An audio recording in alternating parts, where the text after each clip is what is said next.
Kansas City Chiefs wide receiver Rashee Rice was involved in a car accident, a 6-car crash, apparently, on March 30th. There is video. We'll go ahead and take a watch right now. Let's go and take a look here. Now, there's going to be a Lamborghini right there and a Vet that crashed. The Vet is registered in his name. The Lamborghini was a confirmed rental car that was supposed to be, he was the only one supposed to be driving that. His attorneys have come out today, April 4th, and said that he was in the Lamborghini. They confirmed that. So you see a lot of people start piling out right there of the Lamborghini.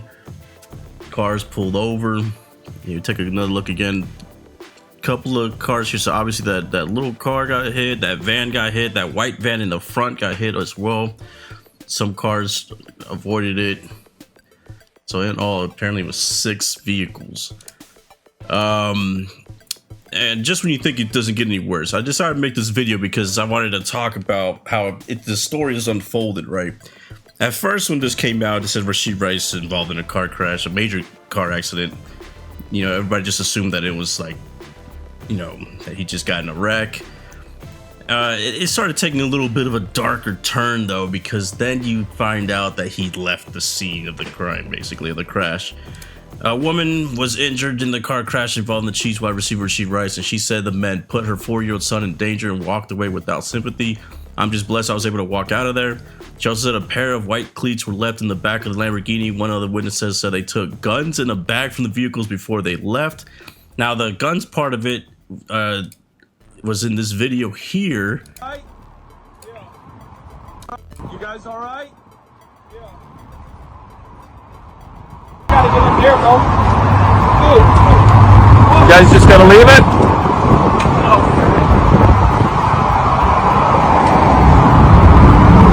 They just left the fucking Lamborghini and a Corvette. They stole them, I bet. They were putting firearms in. So you heard at the very end they were putting firearms and it cuts off. the guy filming this said, I bet they stole the vehicles, I bet. I know that was probably going to get a lot of comments for sure. But in the end, they caught people leaving the scene. There was pictures that said that right here was Rashee Rice in the red. I'm not sure if is that a wig or what? Did he dye his hair? I don't know if he dyed his hair or not. I can't really tell. Or if maybe he's just trying to cover his face. I don't know. But apparently that was him. The internet, you know, they're undefeated when it comes to figuring people out. They found out that he had a dinner or something like that, or like a lunch that he was at earlier, and they matched the clothes. And they figured that this right here was Rashee Rice himself leaving the scene, not addressing anybody in the wreck.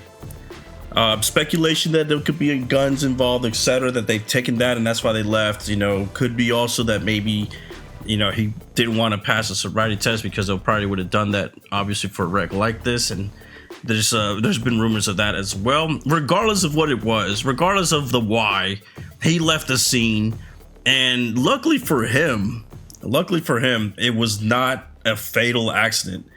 You know what I mean? Like, nobody died. Because if that happened, I think he would be in far worse position than he probably already is. You have a lot of people calling for him to be banned in the NFL already.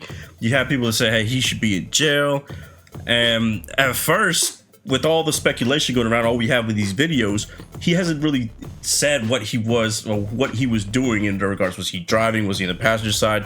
We got word from the rental with the Lamborghini that said that he was supposed to be the only one driving that car, and that they said that he reached out to them immediately.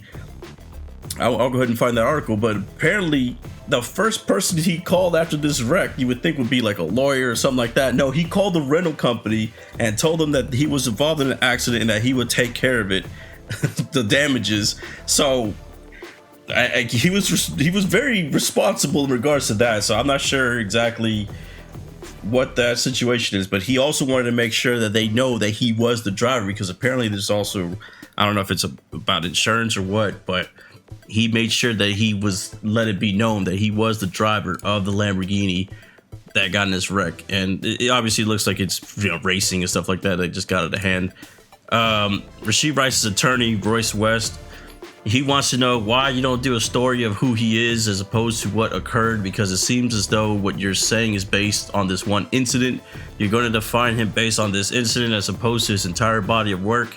I would say each and every one of you, if all of us had to be defined by one incident, that would be ridiculous as opposed to our entire bodies. So I'd ask that you as the media look at this entire body of work before saying exactly who he is. That will be better. Look, I don't doubt that Rashee Rice has, you know, a heart of gold. He's a nice guy and all that. In the end, though, this accident is going to be a major mark against his character, because if he is all the things you saying, right? If we believe that he is the kindest person out there, he didn't even have the decency to look at these people and say, I apologize for this, I'm going to take care of it, or are you guys okay, or anything like that. For all the witnesses that were there at the scene, they all said that he didn't say not one word to them in that regard. The only time you hear him is whenever he said, when somebody else asked him if he was fine, saying yes, and they just left. So that's going to be a bad mark. I'm sorry. The media is only doing their job. They see these videos that are coming out now, and it's just a bad look. It's just a very bad look. If you're ever involved in an accident, the very least you should do is ask, are you guys okay? Especially if you know for a fact that you caused these accidents with your actions. By leaving the scene and not even knowing or acknowledging what happened, right? This 4-year-old kid could have had major injuries. The woman that got hit with both cars could have had major injuries. It could have been a lot worse. Luckily for him, it wasn't. We're not disputing that. And we could all say, what if, right? But the fact is, though, the story doesn't change. He did leave regardless of what the situation was. He should be very blessed and lucky that it didn't happen the way it probably could have gone. So, to be fair to the media on this, yes, they're going to be questioning that, because it's pretty bad. It's a pretty bad mess up to do that. And then on top of that, it's just, we started talking about this on chat when I was streaming. It feels like this is almost like a loophole to avoid something major. Apparently, the law says that if you leave the scene of a crime and there isn't a major bodily harm and stuff like that, that you just get a Class C misdemeanor or something like that, of that nature. And as opposed to where if he would have stayed and they would have done, let's say, a sobriety test and something comes up, or if he would have had firearms like it's rumored in the vehicle, he probably could have gotten in trouble for that. He could have had a lot more worse had he stayed. And now it feels like by leaving, he gets away with a lot. And I think that also plays a part of why people are very angry at him, because it feels like he cheated the system basically into something that should have been where he was responsible for a lot of things, and now it seems like he might be getting off lightly for it. We don't know that, though, for a fact, because we don't know how this investigation is going. We can only go by what people are saying and what happened. Here's his attorney talking about earlier about that he confirmed that he was one of the drivers of the Lamborghini and stuff like that. Mr. Rice wants to make certain that it's understood and appreciated that he's going to do everything in his power to bring their life back to as normal as possible in terms of injuries, in terms of property damage. He'll make certain that he is responsible for helping them to get through that particular part of this. Now, don't get us wrong. We understand that no one can ever bring back to a person who has been in an accident help them get over the memories of being in that accident. So again, you know, he's saying all the right things now, and it's almost a week later, right?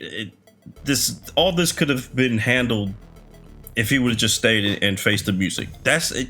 I feel like a lot of people don't understand the discourse. It has nothing to do with his character and things like that. It's about the actions that took place, right? So him saying that he's gonna take care of everything now, or that he's feels bad and stuff like that now, or you know, and that we're gonna make sure that everything's gonna be as normal as it can be. All of this is in response to a whole bunch of criticism and flack that he's gotten online, basically, and you're only reacting to it now after you see what happened. Like people weren't just gonna accept that, oh, that's cool, he just got away, right? Like that I don't know if maybe he thought he could. Just the other day, I think it was yesterday or 2 days ago, on the 3rd, I believe it was April 3rd, the headline was Rashee Rice confirms he was in the accident. Like he had to declare it. Like we didn't see the videos. It was almost as if he was hoping that everyone would just accepted that maybe the cars were taken and that he wasn't there. And it's stuff like that where people are like even get more furious. Like, what do you mean he just now confirms in the accident? Well, you know he was caught in 4K. So it's, again, look, I don't want to bash his character.